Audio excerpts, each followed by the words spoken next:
Northeast 8. We've been talking all season how there have been three teams right there at the top. You didn't know how it was all going to shake out. Leo with a huge win last week at home. I know you saw that one in person against New Haven. They go up to East Noble this week, so first place in the Northeast 8 on the line. What do you see as being the key factors in this game on Friday night?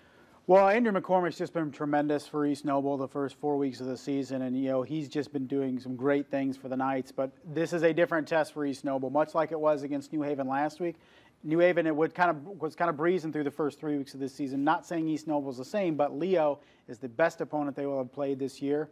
How does that change things? Well, so we're going to see Andrew McCormick against a legitimate defense. Like in the last 27 games for Leo, they've given up a little more than 8 points a game. And in that same span, only given up more than 16 points a game once, and that was to Lures last year, and that was 21 points. I mean, this defense, we kind of took it for granted because it was in the ACAC. Okay, now they're in the Northeast 8 and still doing the same things defensively. I mean, tremendous props to what Jared Souter and those guys do up there. Craig Kloffenstein last week, because of the conditions, it was a little bit wet out there. They didn't throw the ball a ton. They didn't throw the ball as much, and credit to New Haven defensively as well. But Kloffenstein had 94 yards on the ground. Hensinger had like 123 yards. So their two main running attack option guys, they were over 200 yards. So they can go to that well if they have to and just be a complete running team.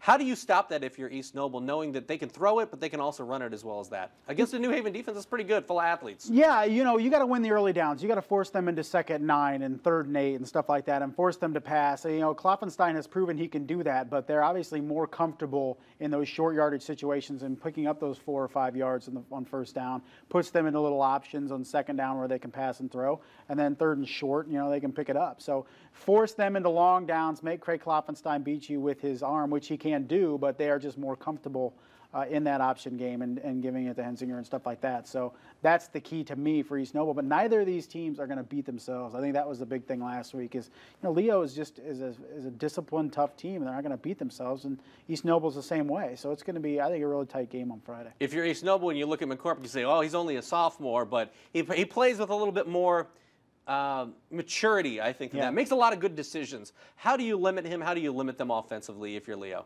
The thing is with McCormick is he's a tremendous passer, but occasionally they're going to put him on the outside or in the slot and throw to him. I mean, not only do you have to identify where he is behind center, but when he's not behind center, you got to find him. Where is he lined up? Because that kid can do a little bit of everything. So that is the key, I think, for Leo, is to identify him, limit him, put some pressure on him, and flush him out of that pocket, make him beat you with his legs, and then see what you can do. Yeah, and if they eliminate him or limit him, it's time for Jake Torrey. We've seen him step up on Friday nights the last couple of years. He's capable of taking the team to the next level. David Salazar had a big week last week running the football. I mean, they've got other options. It's not just McCormick on offense. Yeah, for sure. They can spread around much like Leo, where while McCormick is the centerpiece, plenty of guys on that offense that can beat you. And so far, they've done it to 4 different teams. They'll try to do it to a 5th on Friday. Ultimately, the difference maker on Friday night in this one in Kendallville.